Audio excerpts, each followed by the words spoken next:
Hi, welcome back to Messy Tea with Tay. Make sure you like, share, and subscribe, and hit that notification bell for more content. Michael Braxton's daughter, Ashley Braxton, speaks out regarding an incident that allegedly took place when she was 16 years old between her and one of her aunt's husband. Here's what she had to say regarding the incident.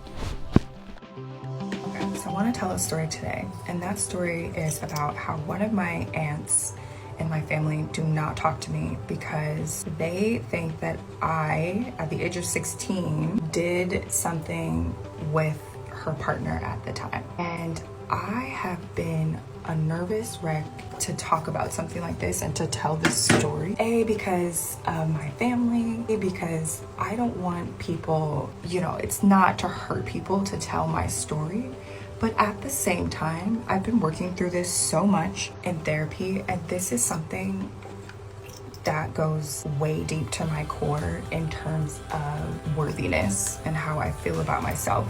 And it's been such a journey. It's that moment of my life where I have to fully confront it and face it and talk about it, but talk about it because I also want to shed light for the women and the men and anybody who has gone through something like this, where you were underage and something in that sort of manner happened in terms of that sort of word of abuse. And I feel like I have to be careful with what I'm saying here because I don't want to be banned from talking about these situations, but also we kind of have to talk about it. I'm also not very good at storytelling, and I'm new to all this, and I'm also trying to get ready at the same time and tell a story.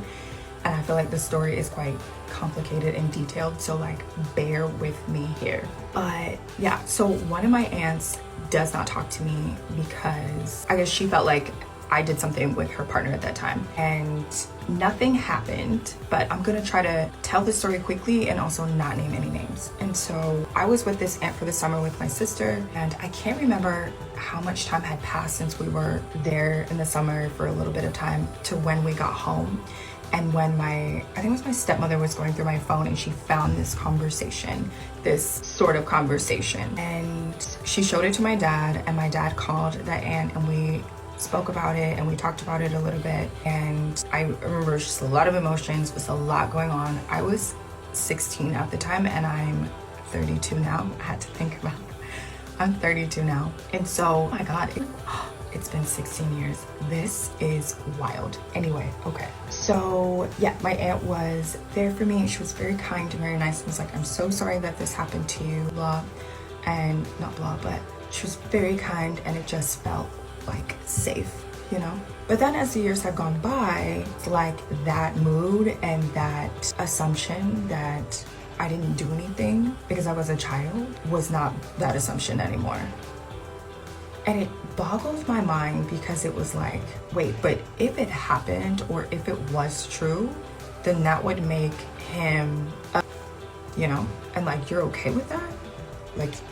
That's what you would like to hear? I will just never forget how when I got older, I just realized that I really had to take the time and go back to that part of my life and understand how much feeling like I didn't matter, that I was unworthy. It just felt like love from my family was just cut off and gone. And you're like, but wait, that guy? And it made it even worse because it was wait, this guy that was doing this to you on TV, and it's kind of in cohorts in the same spirit of what was happening.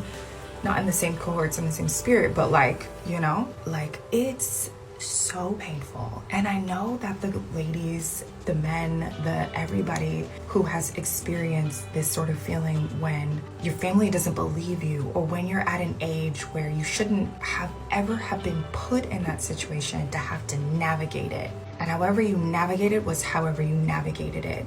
And this is what I learned in therapy is how I navigated it and how I dealt with it was how I dealt with it. But the most important thing to understand is that I never should have been put in that spot in the first place. And I think that's the devastating part, is that you realize that you didn't ask for that. I did not ask for that. No matter what, I didn't ask for that. And I'm planning to confront a lot of things because my sister passed away.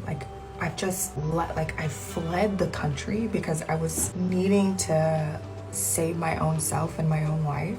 And when I say all of this is not a dig to my family member, because it's really sad that she also was put in that situation, having to deal and having to handle. Like, I don't wish that upon anyone either. There's sympathy there, but there's also so many other aspects of it when you're a child and you're like denied a voice. It's pretty much been like a lifelong battle for me. So it's been if you've ever been that person, I'm gonna go to part 2. Okay, I'm back, sorry.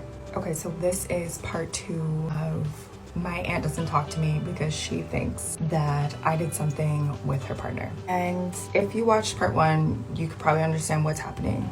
And like I said, it's really difficult to talk about because I just don't want to be rude, because this happens to people where they've experienced some sort of abuse and then someone's told them that it hasn't happened or that it's their fault, or like they've just, but then as I like have now lived in Europe for 10 years and I've traveled the world, it happens like it happens across the world, which makes it even more important to talk about, because a lot of people are going through this but they're not allowed to say, or they're embarrassed, or they just feel like it's not something that they can even talk about.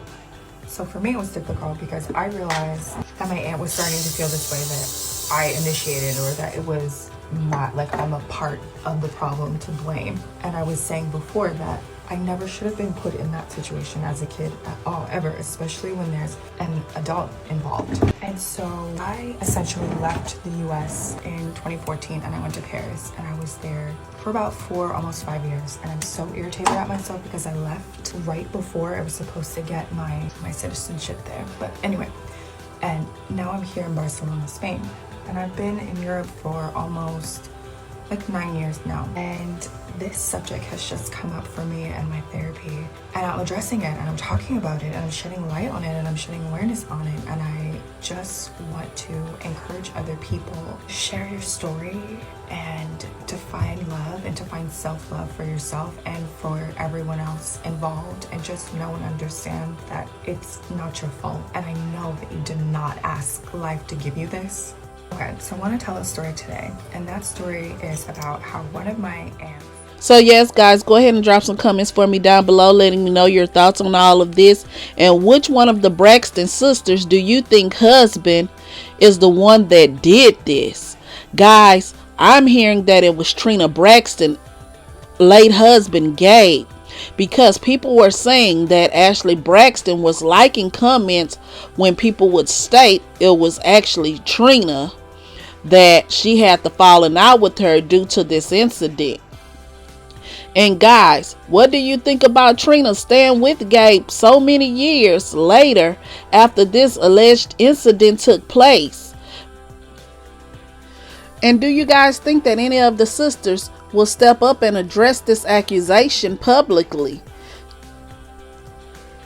Let's move on to the next topic. It looks like Wendy Williams' brother is speaking out about her conservatorship. I think they definitely could be a little different, you know. Personally speaking, each time I saw Wendy, I just wanted quiet time where we could just sit and talk. Shit, I haven't sat and talked with Wendy in ages. We sit and talk on the phone all the time for hours, but I want to sit and stare and look at my sister without anybody sitting and staring and looking at me. So quite frankly, anytime I had dialogue with my sister, I would tell somebody to kick rocks and I'll see you when I see you, right? Because we're here and we're here on borrowed time and I don't know you. And what I say you don't need to hear, period. And that's that. So yes, guys, go ahead and drop some comments for me down below, letting me know your thoughts on what Wendy Williams' brother had to say. And guys, if I'm not mistaken, him and Wendy's relationship wasn't so good in the past, and I don't know how trustworthy he is. But I think some of his complaints about the conservatorship might be accurate, but it does look like your girl Wendy has been doing better. She was recently spotted out at her son little Kevin's graduation, and she was looking pretty good, y'all. Thanks for tuning in to Messy Tea with Tay. Make sure you like, share, and subscribe, and hit that notification bell for more content.